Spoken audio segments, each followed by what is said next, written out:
कितने भी दाग धब्बे झाइयाँ झुर्रियों की समस्या क्यों ना हो, रात को बस 5 मिनट के लिए नारियल तेल को इस तरह से अप्लाई करके देखना। स्किन आपकी एकदम साफ़ हो जाएगी, गोरी शीशे की तरह चमकेगी, जैसा कि अभी आप लाइव रिजल्ट्स देख रहे हो। Hello everyone, good morning. कैसे हैं आप सब? आई होप सभी अच्छे ही होंगे। बहुत सारे आपके कमेंट्स आ रहे थे कि फेस पे बहुत सारे दाग धब्बे हैं, झाइयाँ हैं, पिगमेंटेशन की प्रॉब्लम बहुत ज़्यादा बढ़ती ही जा रही है। तो कोई ऐसी रेमेडी बताइए जिससे कि ये समस्या बिल्कुल जड़ से ख़त्म हो जाए। तो मैंने आपके साथ पहले भी शेयर किया था, अगर आप अपने चेहरे पे नारियल तेल को रेगुलरली इस्तेमाल करते हैं, देखिए मेरे हाथ में ये नारियल का तेल है, कोई से भी ब्रांड का जो आपके पास ईज़िली अवेलेबल है वो आप ले सकते हो। मैं किसी ब्रांड को यहाँ पे प्रमोट नहीं कर रही हूँ, जो भी आपके पास ईज़िली अवेलेबल हो आपके मार्केट में वो आप ले सकते हैं। बस ध्यान ये रखना होता है कि आपका जो कोकोनट ऑयल होता है वो कोल्ड प्रेस्ड वर्जिन होना चाहिए। वर्जिन की ताज़ा नारियल से जो ऑयल तैयार किया गया होता है उसे वर्जिन कोकोनट ऑयल कहते हैं। और कोल्ड प्रेस्ड का मतलब होता है कि उसको तैयार करने के लिए हाई हीट का इस्तेमाल नहीं किया गया होता है। मैक्सिमम जो हमारे पास ऑयल होते हैं वो हाई हीट पे तैयार किए गए होते हैं, जिससे कि नेचुरल जो इंग्रेडिएंट्स हैं उनके जो गुण हैं, जो उनके पोषक तत्व हैं, कहीं न कहीं हाई हीट पे गरम करने की वजह से, बॉयल करने की वजह से वो नष्ट हो जाते हैं। वहीं पर अगर आपका ऑयल कोल्ड प्रेस्ड तैयार किया गया है, मतलब कि हाई हीट का इस्तेमाल नहीं किया गया है, तो उसके जो पोषक तत्व हैं, उसके जो गुण हैं, वो प्रिज़र्व रहते हैं। मतलब कि जो आपका हाई हीट पे ऑयल तैयार किया गया है, उसके कंपैरिज़न में ये आपके लिए और भी ज़्यादा फ़ायदेमंद होता है। और ये जो ऑयल है, इसे आप अपनी स्किन के लिए इस्तेमाल कर सकते हैं, आप अपने बालों के लिए इस्तेमाल कर सकते हैं और आप इसे खाने के लिए भी इस्तेमाल कर सकते हैं। तो ये लिखा गया होता है, जैसे इस पे भी लिखा गया है, आप देख सकते हो, स्क्रीनशॉट लेकर के भी आप ज़ूम मार के देख सकते हो। तो क्योंकि मैं किसी भी ब्रांड को प्रमोट नहीं कर रही हूँ, इसीलिए मैं आपको मतलब उस तरह से बहुत ही ज़्यादा वो देख सकते हो आप इस तरह से, अगर आपको दिख रहा है तो बस ये चीज़ देखनी है आपने। कोई से भी ब्रांड है, लिखा गया होता है। जब भी हम कोई भी चीज़ खरीदते हैं तो उसके इंग्रेडिएंट्स को हमें अच्छे से देखना चाहिए। बहुत सारे ऑयल्स में मिनरल ऑयल एडेड रहते हैं, जो कि हमारे लिए बिल्कुल भी सेफ़ नहीं होते हैं। और ज़्यादातर हम क्या गलती करते हैं कि जो बालों में लगाने वाला ऑयल होता है, उसे अपने चेहरे पे लगाना शुरू कर देते हैं। फिर ज़्यादातर आपके कमेंट्स ये भी आते हैं कि हमें रिज़ल्ट्स नहीं मिल रहे हैं, तो इस वजह से भी आपको रिज़ल्ट नहीं मिलते हैं। तो जो आप अपने बालों में ऑयल लगाते हो, उसे अगर आप अपनी स्किन पे लगाना शुरू कर दोगे, तो आपको फ़ायदे की जगह नुकसान ही देखने को मिलेंगे। इसलिए मतलब सही चीज़ का चुनाव करना बहुत ज़्यादा ज़रूरी होता है। तो आपको ले लेना है कोकोनट ऑयल, जो स्किन पे इस्तेमाल होता है। कई बारी लोग बादाम के ऑयल के साथ भी यही गलती करते हैं, जो आपके बालों में यूज़ होने वाला बादाम ऑयल होता है, उसे स्किन पे यूज़ करते रहते हैं और उनकी स्किन फिर खराब हो जाती है। तो जो बादाम ऑयल हम अपने चेहरे पे इस्तेमाल करते हैं, वो स्वीट आलमंड ऑयल होता है। इतनी सी शीशी जो होती है, वो इससे भी छोटी-सी 100-150 रुपए की आती है, तो वहीं से आप अंदाज़ा लगा लीजिए। लेकिन जो हम बालों पे इस्तेमाल करते हैं, 100-150 रुपए का इतना बड़ा पैक होता है और उसमें साफ-साफ लिखा गया होता है आपका हेयर ऑयल, तो वो आपको नहीं लगाना होता है। तो चलिए, अभी मैं आपके साथ शेयर कर रही हूँ कि किस तरह से आपकी पिगमेंटेशन, दाग धब्बों की समस्या के लिए आप इसे इस्तेमाल कर सकते हैं और आपको अच्छे रिजल्ट मिलेंगे। इसे आप रोज़ रात को सोने से पहले लगा सकते हो। मैं एक क्रीम की तरह बना कर के आपको यहाँ पे दिखा देती हूँ, तो आपके लिए ईज़ी हो जाएगा। डेली आपको बनाना नहीं पड़ेगा, लगाना नहीं पड़ेगा। डायरेक्ट भी कोकोनट ऑयल को आप चेहरे पे लगा सकते हो। तो कोकोनट ऑयल को इस्तेमाल करने से पहले हम इसमें, जैसे मैं आपको चीज़ें बता रही हूँ, अगर आपने क्रीम की तरह बनाना है तो इसी तरह से आपने, जैसे मैं आपको रिदम बता रही हूँ, उसी तरह से चीज़ों को ऐड कीजिएगा। अगर आप इस सीक्वेंस में चीज़ों को ऐड नहीं करोगे, तब भी जो आपकी क्रीम है वो अच्छे से नहीं तैयार होती है। तो सबसे पहले मैं यहाँ पे एलोवेरा ले रही हूँ, क्योंकि मुझे इसे स्टोर भी करना है क्रीम को, तो मैं यहाँ पे रेडीमेड एलोवेरा ले रही हूँ। अगर आपके पास घर का फ्रेश एलोवेरा है और लगभग 3 से 4 दिन के लिए आप क्रीम को तैयार कर रहे हो, तो आप उसे भी ले सकते हैं। जो घर का फ्रेश एलोवेरा है, उसके रिजल्ट्स और भी ज़्यादा अच्छे आएंगे एज़ कम्पेयर टू जो कि मैं रेडीमेड ले रही हूँ। रेडीमेड चाहे जितने भी बड़े दावे कर लें, लेकिन कहीं ना कहीं ये प्योर नहीं होते हैं। इतने दिनों से देखो डिब्बे में पैक होते हैं, आप यहीं से अंदाज़ा लगाइए कि इसके अंदर कोई ना कोई प्रिजर्वेटिव होता है, तभी इतने दिनों तक इसे स्टोर करके रखा जा सकता है।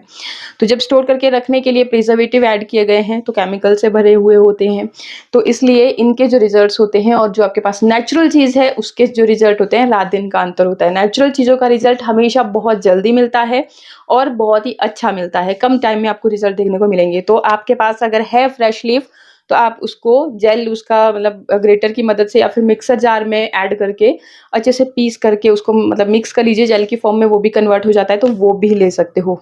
ठीक है, जो भी आपके पास अवेलेबल होगा वो आप लीजिएगा।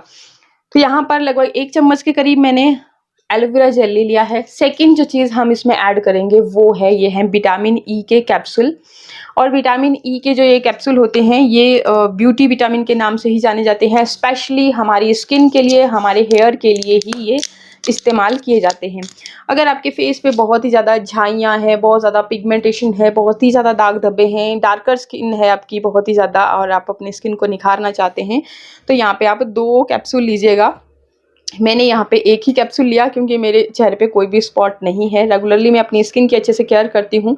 हाँ, डार्क सर्कल्स की प्रॉब्लम मुझे हो जाती है और जब होती है तो मैं इस तरह से एक क्रीम तैयार करती हूँ एलोवेरा और विटामिन ई की, या फिर कई बारी इसी तरह से डायरेक्टली मैं विटामिन ई के अंदर का ये जो ऑयल होता है इसे अपनी फिंगर टिप की मदद से अपनी डार्क सर्कल्स के ऊपर अप्लाई करती हूँ, तो कुछ ही दिनों में डार्क सर्कल जो है ना आपके गायब हो जाते हैं। तो ये भी आप कर सकते हो अगर आपको बहुत ही ज़्यादा दाग धब्बे हैं, डार्क सर्कल्स हैं। तो इस तरह से थोड़ा सा चिपचिपा होता है, इसलिए डायरेक्टली हम इसे यूज़ नहीं करते। बाकी ऐसा भी नहीं है कि इसे डायरेक्टली यूज़ किया ही नहीं जा सकता।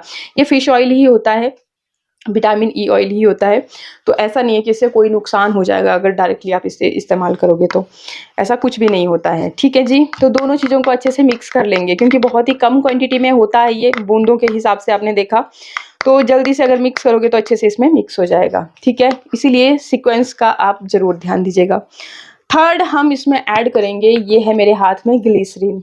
और ग्लिसरीन में हीलिंग प्रॉपर्टीज़ होती है, स्किन के पोर्स को श्रिंक करने का काम करती है, चेहरे को निखारने का काम करती है, आपके चेहरे को नेचुरली मॉइस्चराइज रखती है और एकदम सॉफ्ट बना देती है। तो यहाँ पे थोड़ी सी आपने लेनी है, मतलब 5-7 बूंदों के करीब, बहुत ज़्यादा नहीं लेनी है क्योंकि ये भी थोड़ी सी चिपचिपी सी होती है। और अब गर्मियों का मौसम स्टार्ट हो चुका है तो बहुत ज़्यादा क्वांटिटी में आप मत लीजिएगा, या फिर इसे 1:4 में, मतलब कि 1 रेशो अगर आप ग्लिसरीन की ले रहे हो तो 4 रेशो आपको गुलाब जल की लेनी है। तो इस तरह से मिक्स करके आप, अगर आपको बहुत सारी ओपन पोर्स की समस्या है या फिर बहुत ही ज़्यादा डार्कर कॉम्प्लेक्शन है, पिगमेंटेशन के लिए भी अच्छी है, तो उस रेशो में आप इसे कॉटन की मदद से लगा करके कुछ देर रख के चेहरे को धो सकते हो। तो उस तरह से गर्मियों के मौसम में इसे यूज़ किया जाता है। बाकी इस तरह से भी आप क्रीम के अंदर आप डाल लीजिए तो वो चिपचिपी महसूस नहीं होगी आपको। तो ये मैंने ऐड किया और इसके बाद हम क्या इसमें ऐड करेंगे, ये है मेरे हाथ में नींबू। कुछ बूंदे आपको नींबू के रस की ऐड करनी है, बहुत ज़्यादा नहीं ऐड करनी है, ये भी 7-8 बूंदे ही आपने ऐड करनी है। नींबू में विटामिन सी भरपूर मात्रा में पाई जाती है और नींबू आपको अच्छे से इसमें मिक्स कर लेना है। ठीक है, जिन लोगों को नींबू सूट नहीं करता है वो इसे यूज़ ना करें। कुछ लोगों को एलर्जी भी होती है तो वो आपको पता होगा कि आपकी स्किन को सूट करता है या नहीं। सूट ना करे तो आप इसे स्किप कर सकते हैं। बाकी जो चीज़ें मैंने ऐड की आपने इसी तरह से ऐड कर लेनी है।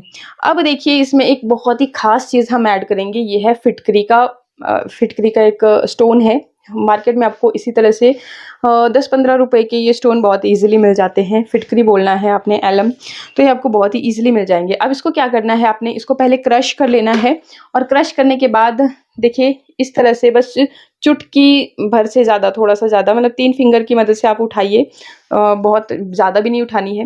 तो इतनी कर आपने इसमें ऐड कर लेनी है, अच्छी तरह से मिक्स करनी है। और अगर आपकी ये जो क्रीम है थोड़ी सी पतली हो गई तो आप इसमें और एलोवेरा ऐड करके इसको और गाढ़ा तैयार कर सकते हो। अच्छी तरह से मिक्स करने के बाद आपकी क्रीम जो है बन के रेडी हो जाती है। इसे आप स्टोर कर सकते हो किसी भी कांच के जार में, या फिर जो आपकी क्रीम की डिबिया है जो खाली हो जाती है उसमें भी आप इसे स्टोर कर सकते हो। अब बात करते हैं इसे लगाना कैसे है। आप इसे डेली रात को सोने से पहले लगा सकते हो। लगाने से पहले आपने चेहरे को अच्छी तरह से किसी भी फेस वॉश की मदद से अपना चेहरा धो लेना है, जो भी आप यूज़ करते हो डेली। अगर फेस वॉश नहीं यूज़ करना चाहते हो, क्योंकि फेस वॉश में भी बहुत सारे केमिकल होते हैं, कुछ लोग बिल्कुल भी यूज़ नहीं करते, तो ऐसा नहीं है कि मैं भी नहीं यूज़ करती हूँ, तो ऐसा नहीं है कि फेस वॉश यूज़ नहीं करते तो आपका चेहरा बिल्कुल भी साफ़ ही नहीं होगा। साफ़ होता है, आप मुल्तानी मिट्टी का पैक लगा कर के भी अपने चेहरे को साबुन की तरह ही साफ़ हो जाता है। आप बेसन की मदद से भी अपने चेहरे को धो सकते हैं। और अगर आपने कोई ऑयली चीज़ उसमें ऐड कर रखी है, चिपचिपा-सा महसूस हो रहा है, जैसे कई बारी दही हम अगर मलाई के साथ ही ऐड कर देते हैं, तब भी हमारा चेहरा थोड़ा-सा चिपचिपा-सा महसूस होता है, तो आप फेस वॉश की मदद ले सकते हैं। चेहरे को अच्छी तरह से वॉश करना बहुत ज़रूरी है, तभी अच्छे रिज़ल्ट आते हैं। देखिए, कई बारी हम मेकअप वाली स्किन पे ही कुछ भी अप्लाई करना शुरू कर देते हैं, गंदी स्किन, धूल-मिट्टी वाली स्किन पे ही कुछ भी अप्लाई करना शुरू कर देते हैं, तो आपको रिज़ल्ट्स अच्छे नहीं आते हैं। तो इसलिए पहले चेहरे को अच्छे से धोना बहुत ज़रूरी है। चेहरे को अच्छे से धो लिया, इसके बाद गुलाब जल की मदद से आप अपने चेहरे को टोन कर लें। जैसा कि आप देख रहे हैं, कॉटन में थोड़ा-सा गुलाब जल लीजिए और अच्छी तरह से अपनी स्किन पे अप्लाई कीजिए। फिर उसके बाद इस क्रीम को अपने चेहरे पे अच्छे से मसाज कीजिए कुछ देर के लिए। आप जैसा आप देख ही रहे हैं, गुआसा का भी हेल्प ले सकते हो, उससे आपकी स्किन एकदम टाइट होती है। बाकी ये आपकी पिगमेंटेशन के लिए, दाग धब्बे के लिए बहुत कारगर क्रीम बन के रेडी होती है। आप इसे हफ्ता भर यूज़ कीजिए, रिजल्ट आपके सामने होंगे। जब अच्छे रिजल्ट मिलेंगे तभी आप आगे इसे इस्तेमाल करना। तो इसमें हमने सारी चीज़ों को मिक्स करने के बाद एंड में हमने इसके अंदर डालना है नारियल का तेल। और नारियल का तेल देखिए, हमारे यहाँ पे अभी भी बहुत ज़्यादा गर्मी नहीं है, ठंडी ही है, तो ये बिल्कुल जाम हो जाता है। मैंने अभी गर्म पानी में इसको गरम करके पिघलाया है। तो ये जब मैं इसमें 1 चम्मच के करीब ये नारियल का तेल ऐड करूँगी, तो ये पूरी तरह से फिर से जब इसको रात के टाइम पे रखूँगी तो ये बिल्कुल एकदम जैसे जम जाता है ना, तो उसी तरह से क्रीम की तरह बन जाएगा। बाकी 1 चम्मच के करीब आपने इसमें नारियल का तेल ऐड कर लेना है। अगर आपका लिक्विडी सी आपकी क्रीम बनती है, तो आप इसमें और एलोवेरा जेल ऐड कर सकते हो और अच्छी तरह से मिक्स करने के बाद फिर इसे स्टोर कर लीजिएगा। तो इस तरह से आप इस क्रीम को बना कर के रख सकते हो हफ्ते भर के लिए। जब हफ्ते भर के लिए बनाने के बाद आपको अच्छे रिजल्ट मिलेंगे तो नेक्स्ट फिर से बनाइएगा, जब तक कि आपकी ज़िद्दी दाग धब्बे खत्म नहीं हो जाते हैं। बाकी हफ्ते में आपको रिजल्ट दिखेंगे कि कुछ तो आपकी स्किन में हुआ है। ये आपकी स्किन को निखारने का भी काम करता है, यंग और टाइट भी बनाए रखता है। आई होप वीडियो आपको अच्छा लगा होगा। अच्छा लगे तो लाइक कीजिएगा, शेयर कीजिएगा फ्रेंड्स के साथ, और इसी तरह के और भी अच्छे वीडियोज़ के लिए चैनल को सब्सक्राइब करना बिल्कुल ना भूलें। तो मिलते हैं नेक्स्ट वीडियो में। नमस्कार।